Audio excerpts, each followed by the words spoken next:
Livro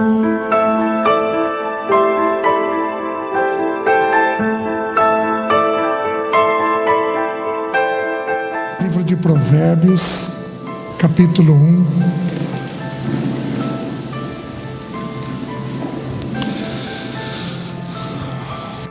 Aliás, abra no capítulo 15, versículo 24. Do meu ponto de vista, esse versículo é o versículo-chave do livro de Provérbios.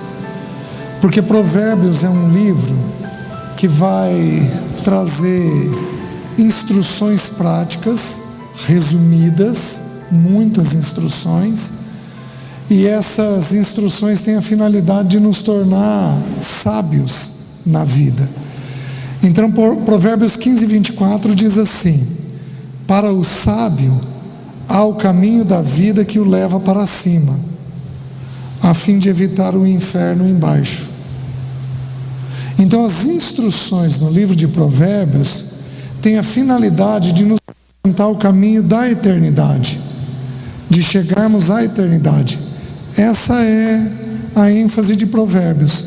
Ou seja, nós vamos de tal maneira, conhecendo cada tema, cada princípio, cada orientação, para nós podermos chegar na eternidade como vencedores, né? Então Provérbios vai falar de muitos temas. O tema central é a sabedoria, mas aí Provérbios vai falar da filiação, Provérbios vai falar de sexualidade, Provérbios fala de dinheiro, Provérbios fala muito de língua, porque é pela língua que a gente estabelece as relações da gente. O poder, a vida e a morte estão no poder da língua. Então, assim, Provérbios trata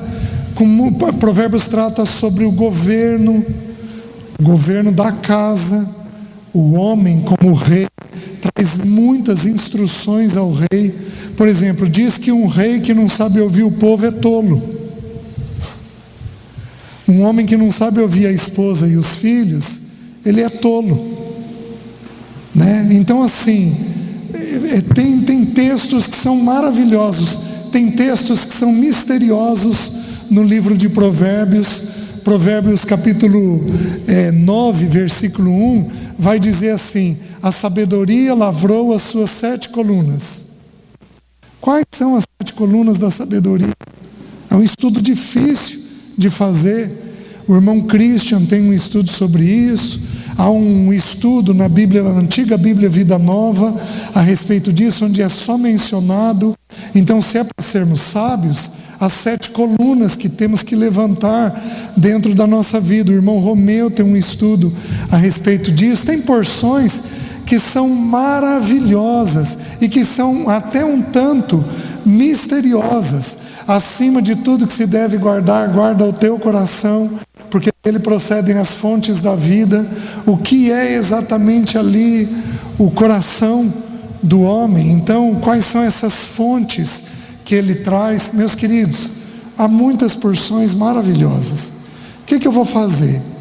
Eu selecionei alguns textos, alguns versículos chaves, e aí eu vou trabalhar esses versículos dentro de outros versículos do livro de Provérbios, tudo aplicando a vida familiar, certo?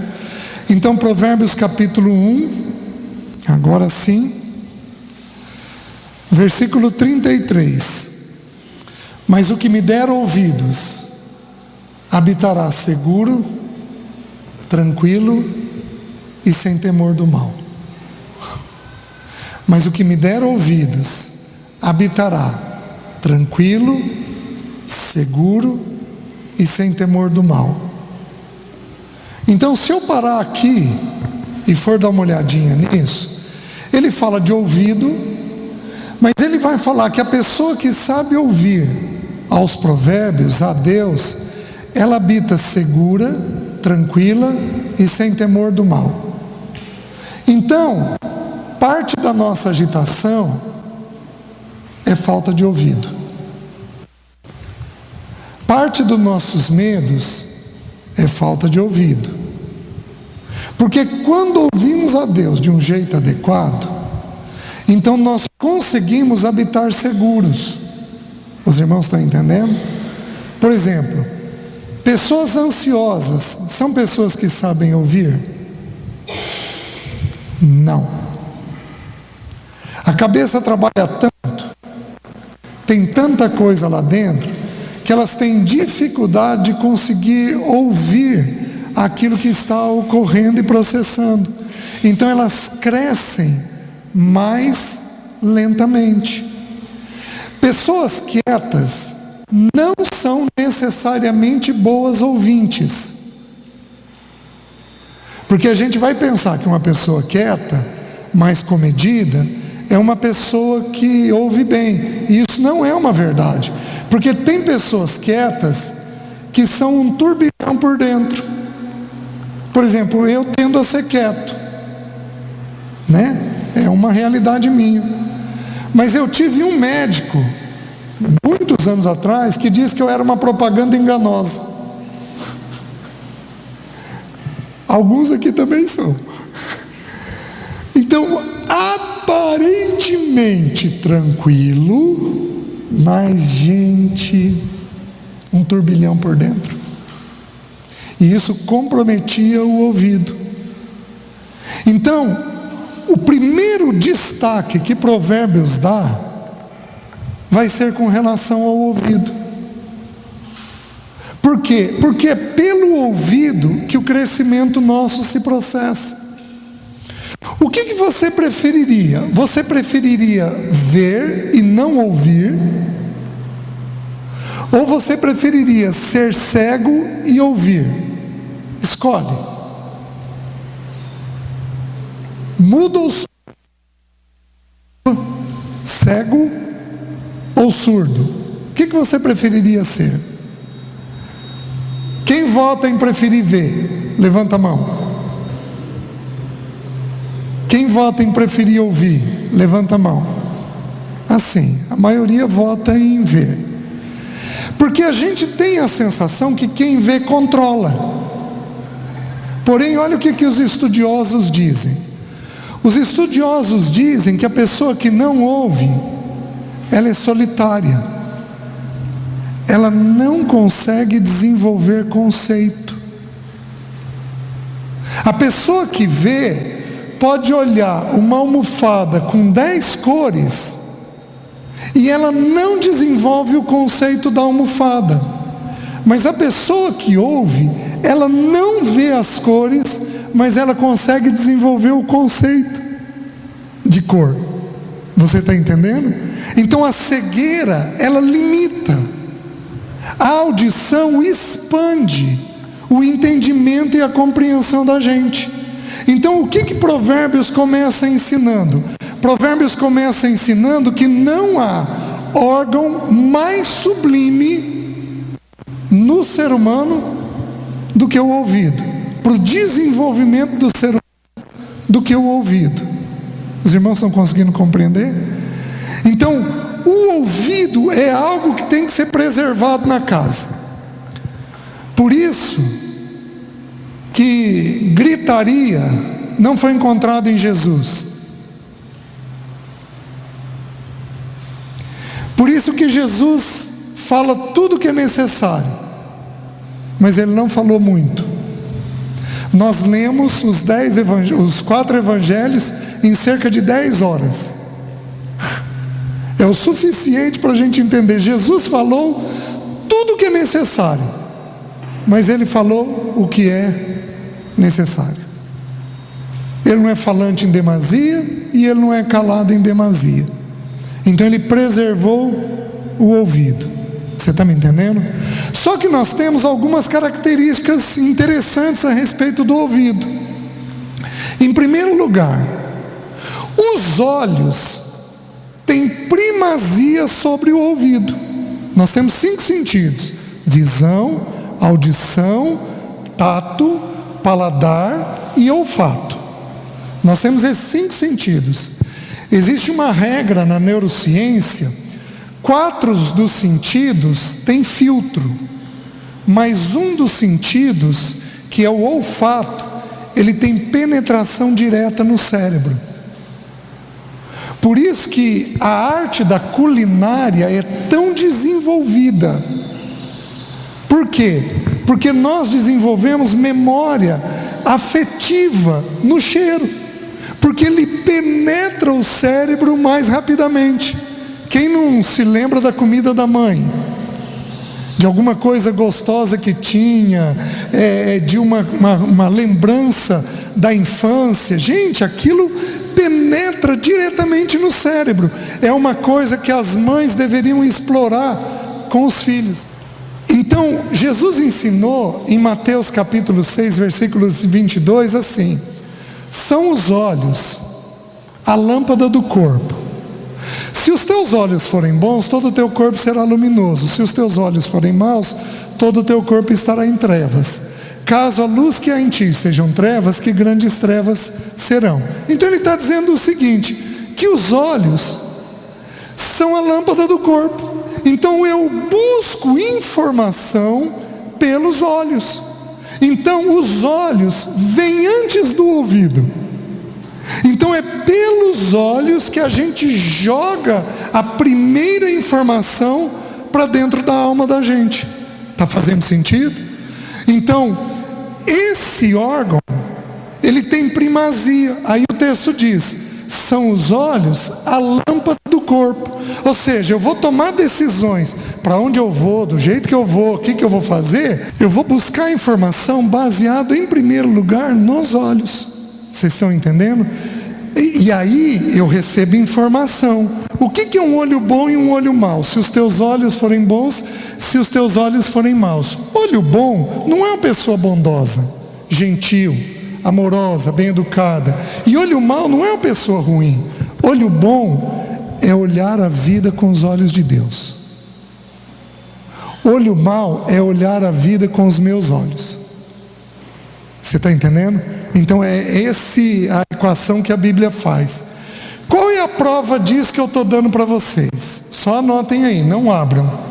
Quando Deus tirou o povo do Egito e começou a caminhada com o povo, em Números capítulo 9, o que Deus fez? Eles começaram a caminhar no deserto, aqueles 2 primeiros anos, quando eles iam entrar na terra. Depois eles ficaram mais 38 anos, como disciplina da parte do Senhor.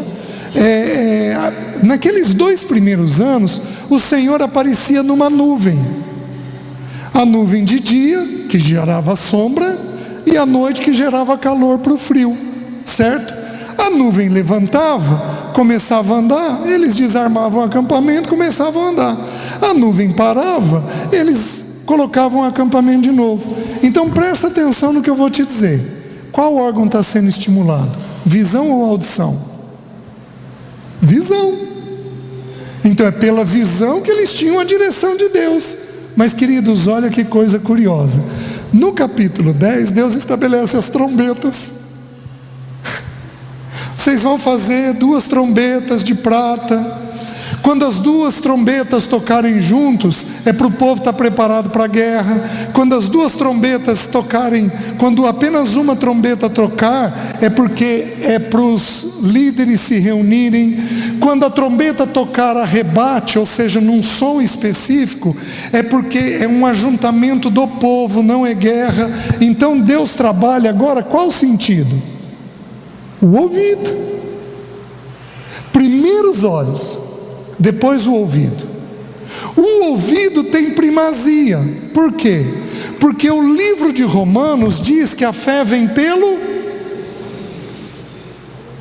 E não se engane, filhos quietos não quer dizer necessariamente que ele ouve, como eu estou explicando para os irmãos.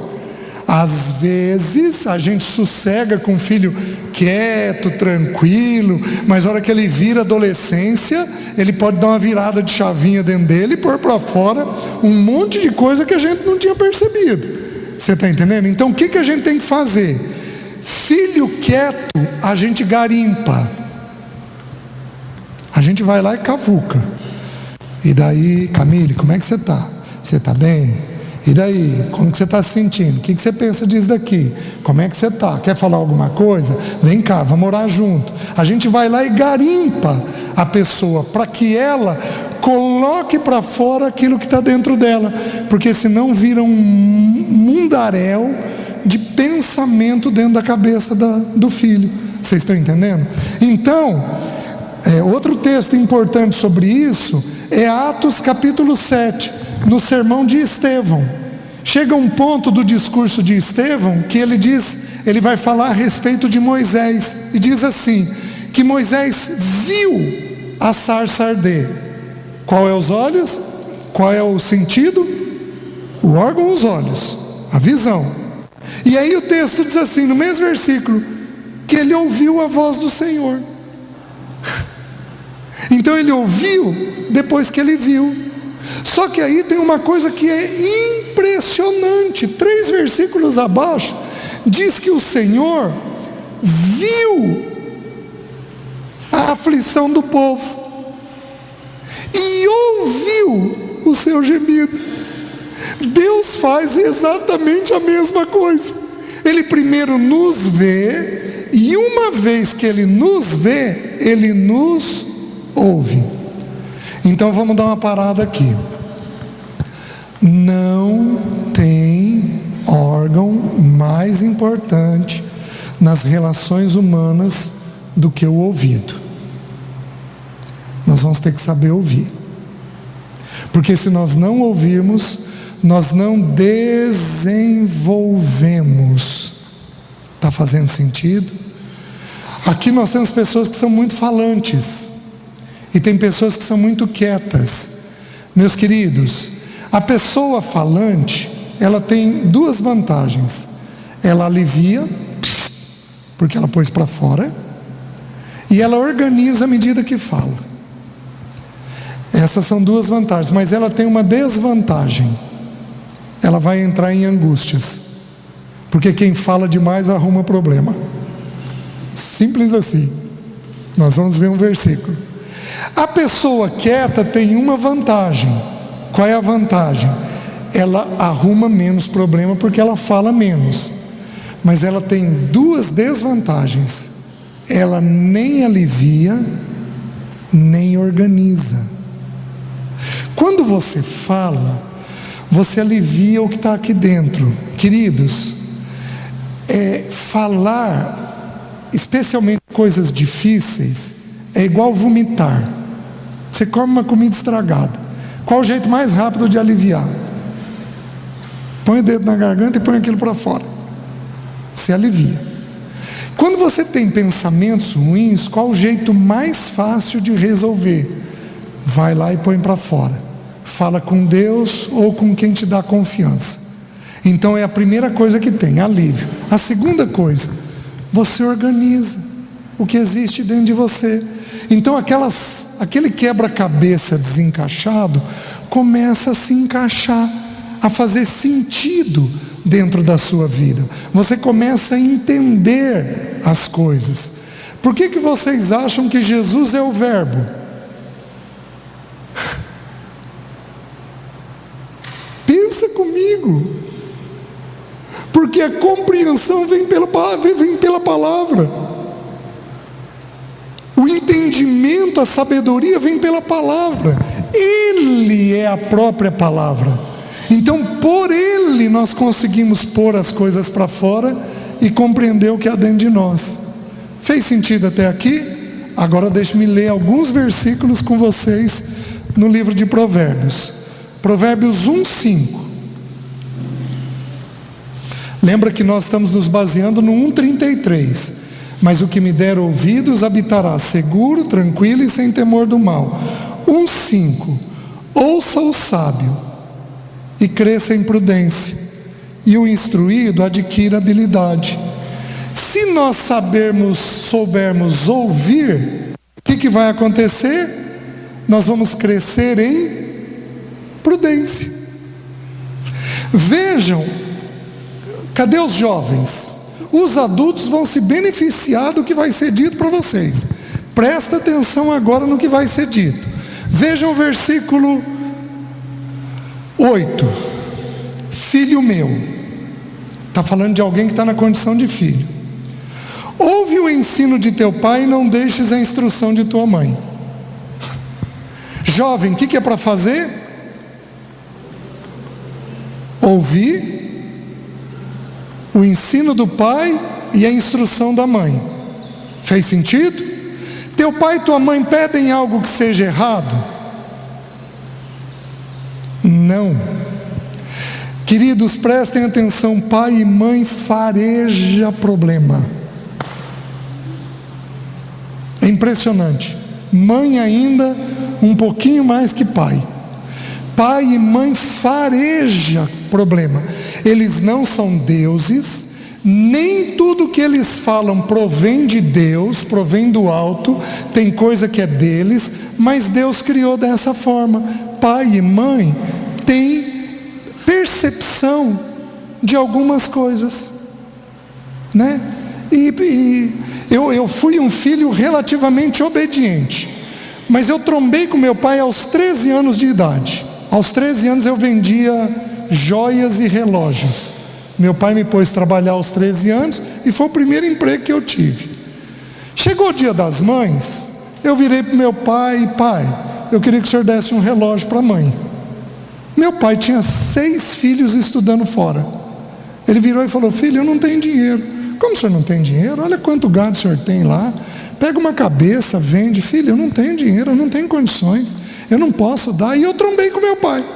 Meu pai não comprou, ele era um italiano muito forte, e eu dei a trombada com ele. Nunca mais fiz isso. Tá bom.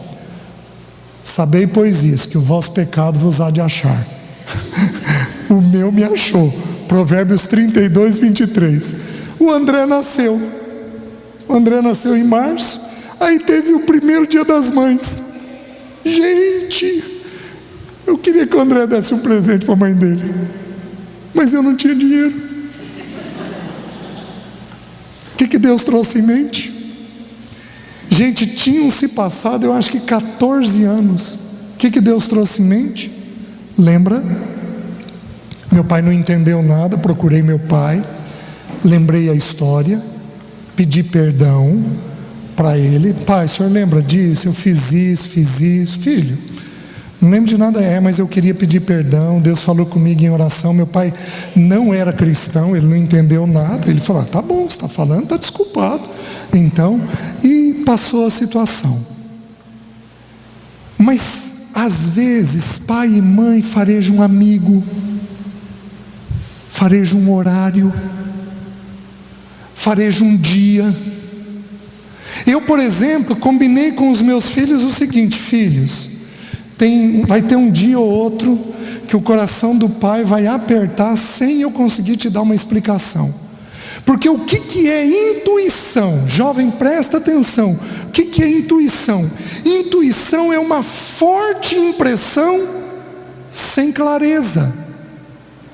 Então tem dia que o pai e a mãe levantam com uma forte impressão: meu filho vai ter algum risco hoje, meu filho vai ter algum risco hoje, e o pai ou a mãe não sabe explicar o porquê. O nome disso é intuição, é uma ferramenta que habita no espírito. Então eu combinei com os meus filhos. Isso ocorreu acho que 2 ou 3 vezes ao longo de toda a formação. Filho, se o papai e a mamãe não se sentir bem, eu vou dizer um não, e eu vou pedir para você não fazer, e eu não vou saber explicar. Eles entenderam a explicação, mostrei o que era a intuição, e eles aprenderam a respeitar isso daí. Teve ocasião de eu falar: filho, eu não queria que você fosse na reunião da igreja. É reunião da igreja. Mas sabe quando o coração está consumido? O coração está consumido. Só que aqui fica um alerta para os pais, especialmente os medrosos, porque eles vão achar que tudo é intuição, e aí o filho não vai poder fazer nada. Aí é você, não é o Senhor em você. Então o texto está dizendo: ouve o teu pai e tua mãe. Só que se parasse aí já estava difícil, jovem. Mas olha o que o texto vai fazer. Veja o versículo 8. Filho meu, se os pecadores querem seduzir-te, não consintas.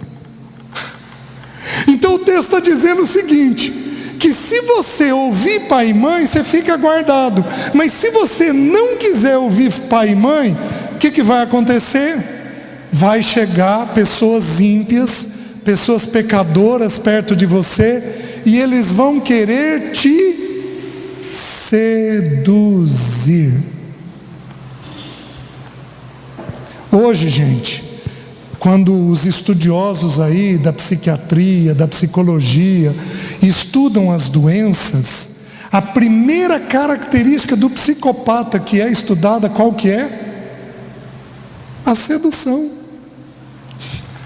Porque o sujeito, mas é um cabra bom demais, só que é cheio de má intenção por dentro. Mas ele aparece como uma pessoa agradabilíssima. O sujeito sabe dizer o que você quer ouvir, ele sabe te atender, ele sabe cuidar de você, ele sabe fazer essas coisas. O que Satanás vai fazer com você? Vai trazer gente problemática para perto de você. Você está me entendendo? Há um tempo atrás, eu fiquei sabendo de uma história de um jovem que aos 18 anos começou a falar de sair de casa, e aquilo chateou os pais. Não, eu quero sair, eu quero sair, eu quero sair. Até que a mãe teve um discernimento que talvez fosse um amigo, falou com o pai falou com ele, e meus queridos, 2 dias depois o menino veio e admitiu que aquele amigo estava fazendo a cabeça dele para ele sair da casa dos pais. O problema é que o menino, o amigo, tocava violão na igreja, era um dos líderes, com todo carinho e respeito aos violonistas aqui, vocês estão me entendendo? Estava dentro da igreja, com conversa indevida na orelha de um menino. Vocês estão me entendendo? Os pais encaminharam, o filho pediu perdão e ficou tudo resolvido. Mas Satanás, para o jovem, vai trazer alguém para você, para te ouvir, para ganhar o teu ouvido. E enquanto o pai e mãe estão falando coisas difíceis, Satanás vai trazer pessoas que vão falar só coisas agradáveis. Você está me entendendo? O problema é que é um caminho de morte. E aí o texto avança, não para aí, porque no versículo 15 vai dizer assim: filho meu, não te ponhas a caminho com eles, guarda das suas veredas os seus pés, porque os seus pés correm para o mal e se apressam para derramar sangue, pois debalde se estende a rede à vista de qualquer ave. Estes se emboscam contra o seu próprio sangue e a sua própria vida espreitam.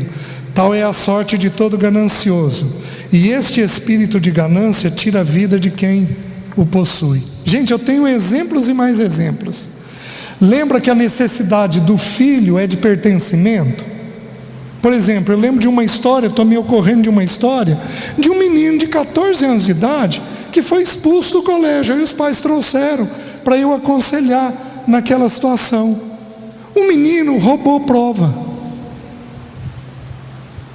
E quando a gente foi conversar, o menino não teve a ideia. Mas os amigos, o menino ia bem, não tinha problema de nota, mas ele entrou por uma janelinha e roubou as provas daquele semestre. Porque meninos que iam mal fizeram a cabeça dele, falaram na cabeça dele, e ele, para ser aceito, tudo é uma questão de aceitação, fez o quê? Foi lá e atendeu os meninos. Vocês estão entendendo? Então olha a evolução. Se o filho não ouve os pais, ele vai ouvir alguém que está seduzindo. Se ele ouvir alguém que está seduzindo, ele vai entrar em algum comportamento perigoso e delicado. Está fazendo sentido? Então, jovem, você vai ouvir. A questão é quem? Porque você pode ouvir pai e mãe, você pode ouvir o pecador, e você pode ouvir o comportamento que o pecador apresentar para você. Então você tem que tomar uma decisão de quem você quer ouvir. Está fazendo sentido? Né? Pai e mãe, às vezes, são chatos, apresentam coisas ruins, só que são caminhos de preservação para a gente. Vejam mais a respeito de ouvir. Vejam capítulo 1, versículo 23. Atentai para a minha repreensão. Eis que derramarei copiosamente para vós outros o meu espírito, e vos farei saber as minhas palavras. Meus queridos, Deus fala o tempo todo. Jovem, ainda estou com você. Deus fala o tempo todo, te alertando dos perigos que existem. Ele te protege dos males. O que você precisa é ficar atento a isso. E aí, abre no capítulo 3, versículos 5 e 6. Diz assim o texto: confia no Senhor de todo o teu coração e não te estribes no teu próprio entendimento. Estribo é tirado literalmente de estribo. Sabe aquela peça da sela do cavalo em que você apoia o pé para subir? Estribo vem exatamente dali. É onde te dá suporte. Você vai pôr o pé e aquilo vai te dar suporte para você fazer o movimento que você tem que fazer. Então está dizendo assim: confia no Senhor de todo o teu coração e não te estribes no teu próprio entendimento. Você tem que tomar a decisão de quem você vai ouvir, jovem. Você vai ouvir o teu próprio entendimento? Gente, você não tem experiência. Como é que você vai fazer? Como é que você vai fazer? Eu tenho uma experiência, eu ouço muitas histórias. Um irmão muito querido, um pai muito bom, o filho virou e falou: vai ter uma festa em Londrina, é uma cidade a 90 quilômetros de Maringá, e eu queria ir. Sabe o aperto que dá, que eu estou falando para os irmãos? Deu um aperto naquele pai: filho, não vai. Não, pai, eu vou. Quando o pai viu que não ia conseguir dissuadir o filho, o pai fez um combinado: filho, vamos fazer o seguinte, você vai de ônibus, vai para um hotel, vai dormir, depois da festa, aí você volta. Tá bom, pai. E o pai naquela apreensão. O filho pegou o ônibus, foi para a festa. Só que aí um amigo resolveu: não, eu vou voltar agora, não quer ir comigo? Aí eu vou com você. Resolveu desobedecer o pai. Pois bem, chegando em Maringá, o rapaz estava bêbado, entrou num canteiro. Chegando na cidade, ainda na estrada, o carro abaixou, voou, entrou num caminhão com o pai e a filha. Matou o pai, a filha, matou o filho desse irmão e ele sobreviveu. O cara que estava bêbado. Você pode me garantir que o que teu pai está discernindo, tua mãe está discernindo, não vem do Senhor? Você não pode. Você não pode. Por isso nós temos que ter o temor de que: Senhor, eu vou ouvir. Eu vou ouvir porque o Senhor sabe o que está acontecendo. O Senhor sabe como agir, como fazer. Você está me entendendo? Só que, meus queridos, presta atenção no que eu vou falar. Agora eu vou sair um pouquinho dos jovens e eu vou para os pais. A pergunta que fica aqui é: você ouve bem o seu pai? Ou você faz segundo o que está dentro de você? Você consulta seu parceiro para saber se aquilo que você vai fazer é do Senhor ou não? Ou você faz por conta? Meus queridos, eu sou muito generoso, eu não tenho problema de ser generoso com dinheiro. Mas, meus queridos, quantas vezes eu fui em encontros missionários que eu daria meu carro. 2 dias depois aquilo não existia mais dentro de mim, porque era meu, não era do Senhor. Então eu aprendi uma coisa muito simples, que a minha generosidade era um problema, porque eu podia fazer fora da vontade do Senhor. Então eu tomei uma decisão, tudo eu levava para a Leci. Lê, estou com vontade de fazer tal coisa. Às vezes ela tinha até o mesmo valor na cabeça dela, sinal que Deus estava naquilo. Às vezes, meus queridos, César, vamos orar? E 2 dias depois aquilo desaparecia de dentro da gente. Quando desaparece, não é do Senhor, não é do Pai. A pergunta que fica aqui é: pai e mãe, vocês sabem ouvir a Deus? Porque como é que nós queremos que os filhos nos ouçam, se nós não temos ouvido Deus Pai? Está fazendo sentido? Se não ouvirmos, a lição de ouvir, de respeitar o que é dito, é uma lição espiritual. O filho não precisa ver que você resiste a Deus Pai. Se você resistir a Deus Pai, esse pecado vai ser absorvido pelo filho. Nós não temos condições de exigirmos do filho uma coisa que nós próprios não temos dado. Então temos que aprender a ouvir a Deus, temos que aprender a ouvir um ao outro. Vocês estão entendendo? Quando fazemos isso, fica então mais fácil dos filhos nos ouvirem. Faz sentido para os irmãos? Então nós não podemos nos estribar no nosso próprio entendimento. Quem aqui é precipitado no agir? Levanta a mão. Então, gente precipitada não ouve. É muito rápido para fazer. Vai arrumar problema, mas de monte. Porque quantas vezes faz e 10 minutos depois não devia ter feito. Vocês estão entendendo? Eu fui casado com uma mulher de Deus.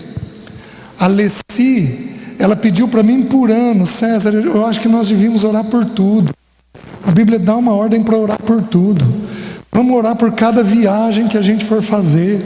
Vamos orar por cada coisa que a gente for fazer, cada coisa que nós formos comprar. O dia que nós formos comprar roupa, vamos orar antes, para Deus nos levar nos lugares certos. Nossa, queridos, eu levei alguns anos para entender isso. Graças a Deus, aprendi isso antes da morte dela, para poder viver essa união diferenciada com ela, porque aí a gente está sensível à voz do Senhor. Então, primeira coisa para desenvolvermos o lar de um jeito adequado, nós temos que ter ouvido. Dá uma nota para a tua capacidade de ouvir. 0, você é totalmente precipitado, você não ouve, é teimoso, é resistente, esconde coisa. E 10, você é muito bom ouvinte. Dá uma nota para você. Deu? Diz para quem está do seu lado.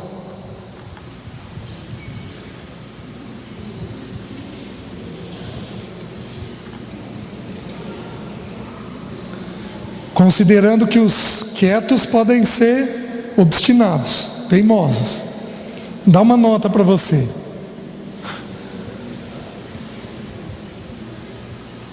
Agora eu vou fazer um desafio. Você vai chegar em casa hoje, vai chamar seus filhos e vai perguntar para os seus filhos darem uma nota do quanto você sabe ouvir. Vamos tirar a prova real. Vamos tirar a prova 9. Vamos ver como é que o filho está entendendo essa realidade sua. Tudo bem? Posso caminhar? Gente, pensa comigo. O que é dito de Jesus até os 30 anos? Por quê? Por que não é dito nada? Porque Jesus sabia, ele não fazia muita coisa, mas ele sabia ouvir. Aos 12 anos, quando ele está diante dos doutores, ele está fazendo o quê? Perguntando. E esse é o modelo que a gente precisa seguir, certo? Vamos um pouquinho mais. O versículo 6 de Provérbios 3: reconhece-o em todos os teus caminhos, e ele endireitará as tuas veredas. Muito bem. Vamos um pouquinho mais. Primeira palavra, ouvir. Eu vou para a segunda palavra da vida familiar em Provérbios: corrigir. Vejam o capítulo 3, versículo 12. É um texto-chave. Diz assim: porque o Senhor repreende a quem ama, assim como o pai ao filho, a quem quer bem. Então o Senhor repreende, corrige, instrui, apresenta um caminho. Então o Senhor vai fazer isso. E é interessante, queridos, que aqui ele usa uma instrução. Ele usa a palavra pai. Existem muitos textos em Provérbios que vai falar da mãe, mas nesse texto em particular está falando do pai. Por quê? Porque o pai recebeu da parte de Deus a bênção de pôr limite. A mãe não recebeu. Mãe fala 1, 2, 3, 5, 10 e o filho tende a não ouvir. Pai fala 1 ou 2 e está resolvido o problema. Estou certo? Via de regra é assim. Então o homem recebeu da parte de Deus a bênção de dizer aquilo que o filho precisa ouvir. Por isso que o texto está dizendo que Deus corrige como um pai faz com seu filho a quem ele quer bem. Então o pai precisa dar essa instrução. E aí, deixe-me dar alguns textos correlacionados a isso. Abram em Provérbios capítulo 20, versículo 5. Olha o que o texto diz: como águas profundas são os propósitos do coração do homem, mas o homem de inteligência sabe descobri-los. Presta atenção. Todo comportamento externo meu tem que ter uma motivação interna. Tudo aquilo que nós fazemos tem um desejo do porquê nós estamos fazendo. O livro de Coríntios diz que na eternidade nós seremos julgados por todo ato e por toda motivação. Então eu posso fazer algo correto com a motivação errada. Então, por exemplo, eu lembro quando eu me converti, eu tinha muita necessidade de aceitação. Então eu ia para o encontro desse, o que eu fazia? Eu pegava a vassoura e varria o salão, organizava as cadeiras. Mas eu fazia isso com qual pensamento? Será que estão me vendo? Será que estão gostando do que eu vou fazer? Será que eu vou ter um elogio naquilo que eu estou fazendo? Então eu tinha o comportamento correto com a motivação errada. Eu era moleque de 15 anos de idade, eu era meninão, então estava aprendendo. Mas é um exemplo que eu estou dando para vocês. Então nós podemos fazer coisas externas com a motivação, sempre vai ter uma motivação interna para isso. O que nós precisamos entender? Precisamos entender qual é a motivação. Como águas profundas são os propósitos do coração do homem, mas o homem de compreensão sabe discerni-los. O homem de inteligência sabe discerni-los. Vocês estão entendendo? Então, por exemplo, homens, às vezes uma criança está irritada. O homem em geral traduz de que jeito? Mas que moleque difícil. A mãe em geral olha e diz o quê? Está com sono, está com fome, está com algum problema na escola. A mãe tem uma percepção que o pai não tem. Então a mãe, como ela tem aquela visão imediata, como eu falei para vocês, ela percebe coisas que o próprio homem não vai perceber. Vocês estão me entendendo? Então, o que um homem de inteligência faz? Usa a opinião da mãe. Percebe a opinião da mãe. E através dessa opinião, vai chegando naquilo que é o propósito que está dentro do coração. Se você tromba com uma criança que está agitada, porque ela está com fome, meu querido, mas que batalha perdida é essa? Você não tem que trombar, você tem que dar comida. E tudo se resolve, você tem que pôr para dormir. E tudo se resolve. Então todo comportamento externo tem um propósito interno. Nós temos que saber conhecer isso. Os líderes precisam fazer isso muito bem, para entender o que ocorre dentro da igreja, as necessidades, os propósitos que os irmãos estão tendo. Os irmãos estão entendendo? Vejam mais, vejam 20:11, capítulo 20, versículo 11. Do 11 ao 13, esse texto é maravilhoso, diz assim: até a criança se dá a conhecer pelas suas ações, se o que faz é puro e reto. O que o texto bíblico está dizendo?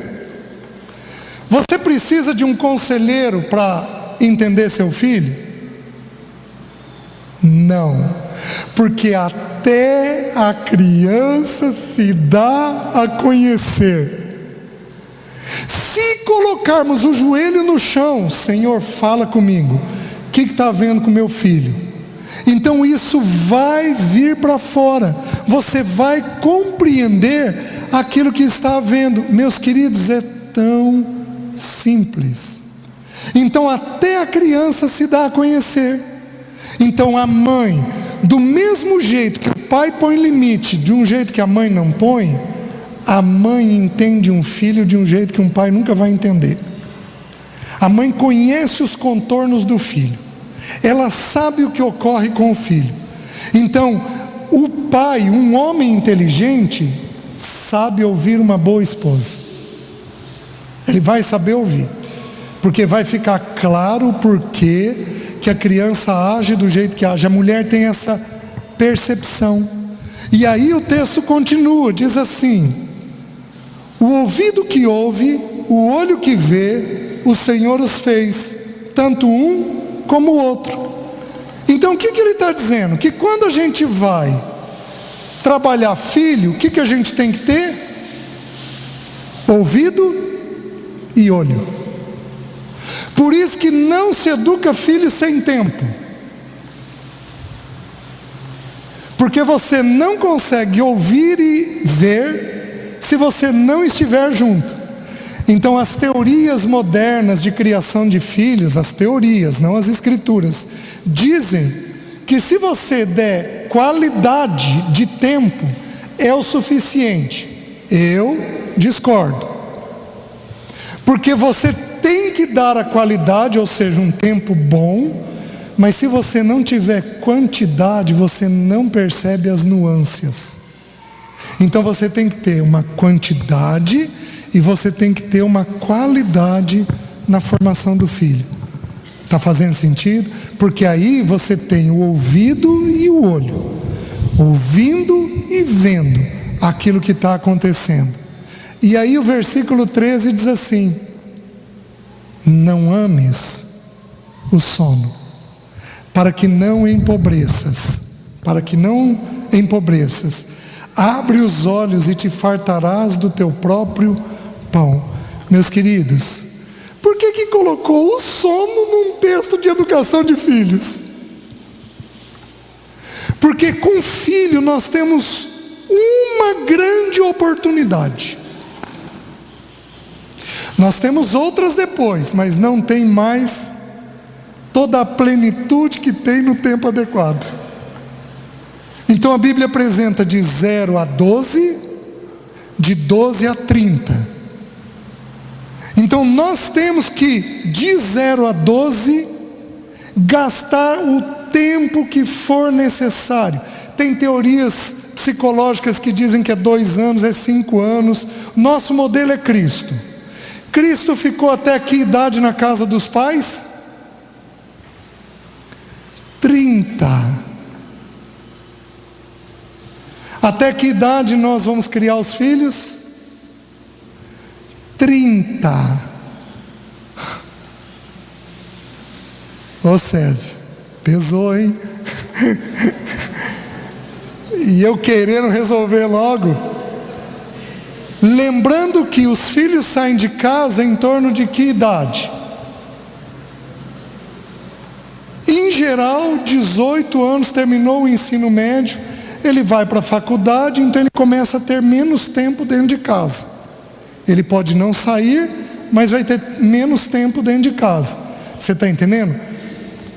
Na cultura norte-americana, que é um problemaço, os filhos saem com que idade? 16. Aliás, eles são convidados a sair. 4 anos atrás, um pouquinho antes da pandemia, um casal entrou na justiça contra o seu filho de 32 anos para que ele saísse de casa, nos Estados Unidos.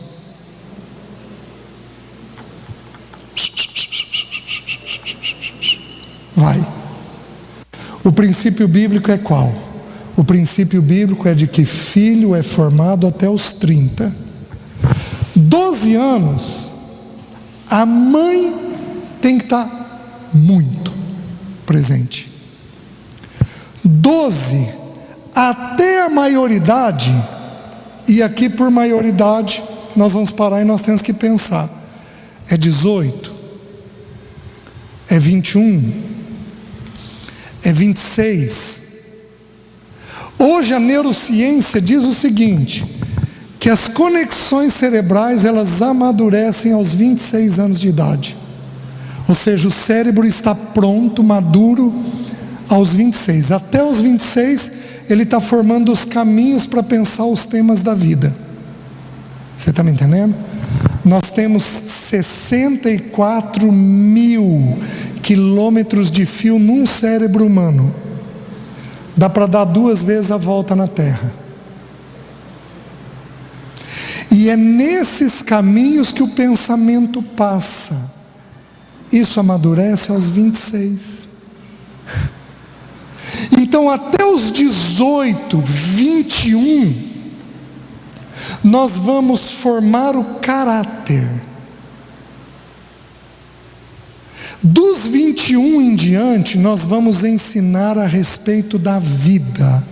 Nós vamos ensinar a ler um contrato, nós vamos ensinar a fazer uma viagem sozinho, nós vamos ensinar a correr os riscos da vida, a resolver problemas sozinhos. Por isso que é até 30 anos de idade.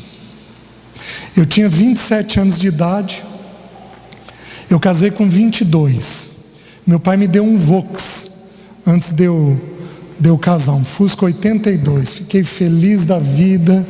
E aí, passado uns 2, 3 anos de casamento, eu comprei um terreno e vendi o Vox, para poder comprar o terreno. E aí liguei para o meu pai não era cristão, mas a gente era muito amigo. Liguei para o meu pai feliz da vida. Pai, eu tinha uns 26 anos de idade, 26, 27. Comprei um terreno. Primeira pergunta do meu pai: a caída do terreno é para frente ou é para trás? Eu falei, por quê? Ele falou, filho, pensa comigo. Se a caída é para frente, a prefeitura tem que drenar a água. Se a caída é para trás, vai para o teu vizinho, você é quem vai ter que drenar a água. Aí eu falei, pai, para mar dos pecados, a caída é para trás. Me faltou sabedoria de fazer o quê? pai treina filho até os 30 anos de idade.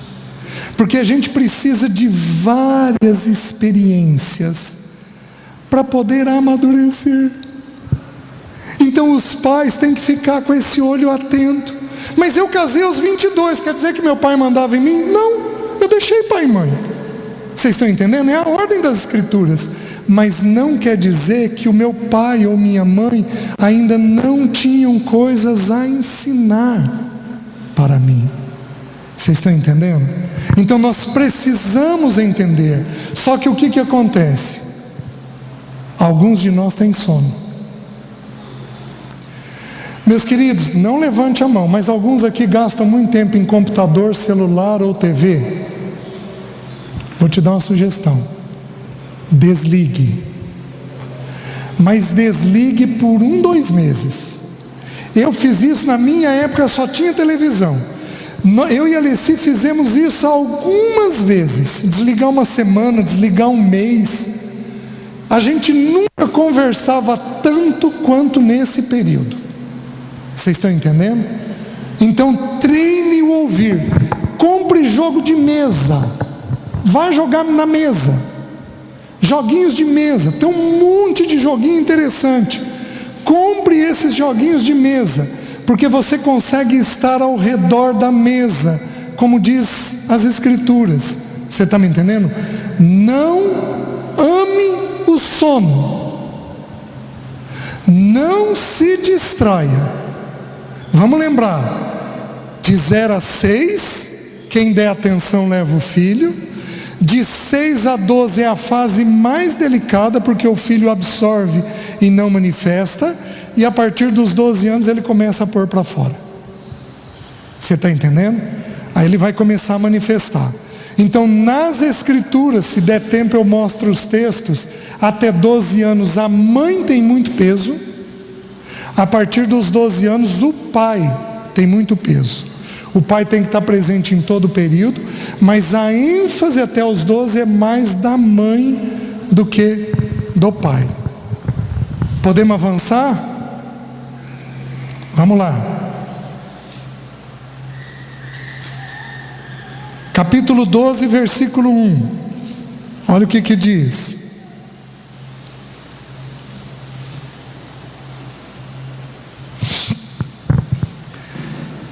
Nós estamos falando agora sobre correção. Como é que a gente corrige filhos? Olha o que o texto diz. Quem ama a disciplina, ama o conhecimento, mas o que aborrece a repreensão é estúpido. O que o texto está ensinando? Você ama a disciplina? O que você tem que amar? Quem ama a disciplina, ama o... Preste atenção: pensamento, emoção e vontade. Em geral, na disciplina a gente quer corrigir o quê? A vontade. Faz isso, faz aquilo. Mas a vontade deriva de onde? Do pensamento. Então o que o texto está ensinando? Quem ama a disciplina, ama o... Criança tem que... A gente tem que trabalhar a cabeça. Tem filho mais fácil, mas tem filho mais difícil. O que é um filho difícil? É um filho que resiste mais. Jovem, quem tem 30 para baixo, é com você que eu estou falando agora. Dá uma nota para a tua resistência. Quanto você é resistente? Quanto aqui por dentro você é resistente? Jovem, é com você. Eu espero que não tenha ninguém com esse nome. É uma piadinha que eu vou contar. Uma piadinha. Piadinha em sermão é uma coisa meio perigosa, mas vai lá. Você conhece a história do Joãozinho? Não tem alguém aqui com o nome de Joãozinho? Não. Tem? É jovem? Não. É, tá, me perdoa. Vou contar a história do Joãozinho. Diz que o Joãozinho estava na escola, 8, 9 anos de idade, estava na escola, e chegou a hora do recreio, ele foi, brincou, aí tocou o sinal, ele voltou para a sala de aula, e a professora, então gente, vamos sentar, que eu vou começar a aula. Todo mundo sentou e o Joãozinho ficou de pé. Aí a professora não entendeu, falou: Joãozinho, senta por favor para eu começar a aula. E o Joãozinho falou: não vou sentar. Aí a professora: Joãozinho, que isso? Senta por favor para eu começar a aula. Eu não vou sentar. Joãozinho, senta. Não vou sentar. Joãozinho, eu vou ter que chamar a diretora. Eu não vou sentar. Aí a professora virou e falou: tá bom, estou ligando para os seus pais. Aí o Joãozinho virou e falou assim: tá bom, eu vou sentar, mas eu quero que a senhora saiba que por dentro eu estou de pé. Então aí deixa eu te fazer uma pergunta. Quanto de Joãozinho tem dentro de você?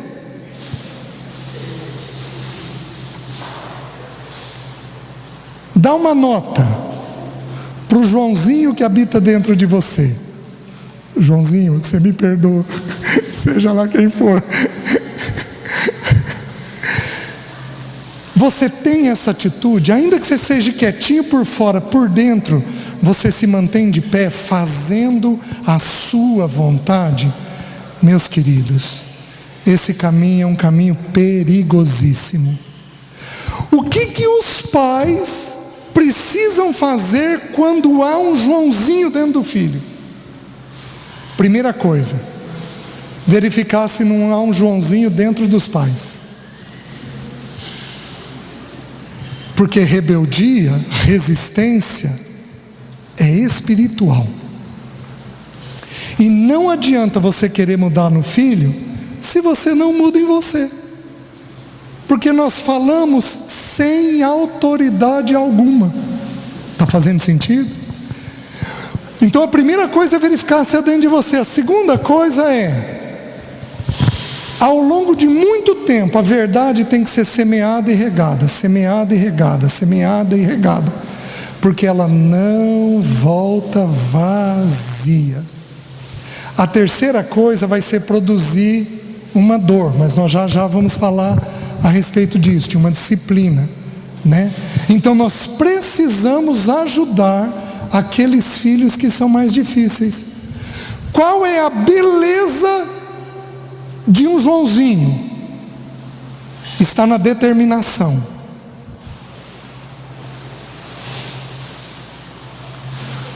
O Senhor usa pessoas determinadas. Mas se você for determinado no que é certo, vira obediência. Se você, jovem, for determinado no que é errado, vira rebeldia. Então Deus não quer mudar a força nossa. Deus quer canalizar a nossa força naquilo que é correto. Vocês estão me entendendo? Lembra de quando Gideão foi chamado como juiz? Lembra que o anjo virou e falou: vai nesta tua força. Então o Senhor não intenta mudar a força nossa. Pessoas determinadas são pessoas que vão longe, mas o Senhor precisa canalizar a nossa força, porque senão ela pode virar rebeldia, que aí é um pecado perigosíssimo. Os irmãos estão entendendo?